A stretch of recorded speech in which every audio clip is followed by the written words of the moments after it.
হাদিসটা একবার শুনুন, খুশিতে কান্না চলে আসবে। আল্লাহ যে কত মহান, এই হাদিসটা না শুনলে বা না পড়লে বুঝতেই পারবেন না। হযরত মুসা আলাইহিস সালাম একদিন আল্লাহর কাছে জিজ্ঞেস করলেন, হে প্রভু, আমার অনুসারীদের মধ্যে সবচেয়ে বড় পাপী কে? আল্লাহ উত্তরে বললেন, যে ব্যক্তি সর্বপ্রথম এই পথ অতিক্রম করবে সে ব্যক্তি তোমার অনুসারীদের মধ্যে সবচেয়ে বড় পাপী।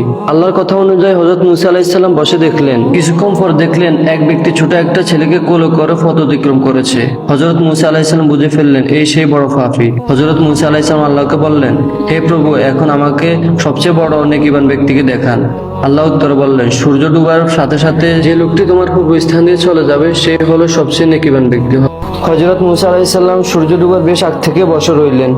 যে সূর্য ডুবেছিল যে সকালের ওই ব্যক্তি ছোট ছেলেকে কোলে করে ফিরে আসে।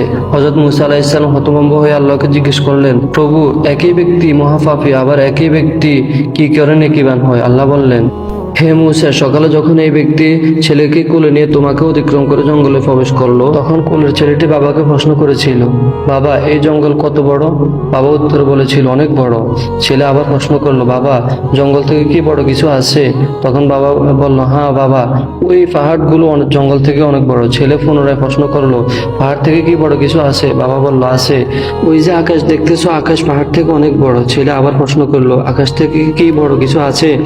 সে ব্যক্তি বলল, হ্যাঁ আছে, আমার পাপ এই আকাশ থেকে অনেক বড়। ছেলে আবার বাবাকে প্রশ্ন করলো, বাবা, তোমার পাপ থেকে কি বড় কিছু আছে? তখন বাপটি চিৎকার দিয়ে ছেলেটিকে জড়িয়ে ধরে কাঁদতে লাগলো, আমার পাপ থেকে অনেক বড়, অনেক অনেক বড় আমাদের আল্লাহর রহমত। হে মুসা, ওই ব্যক্তি পাপের অনুভূতি ও অনুশোচনা আমার এতই পছন্দ হয়েছে যে সবচেয়ে পাপী ব্যক্তিকে সবচেয়ে নেকিবান ব্যক্তি বানিয়ে দিয়েছি। মনে রেখো, আমার শাস্তির হাতের থেকে ক্ষমার হাত বহুগুণ বড়।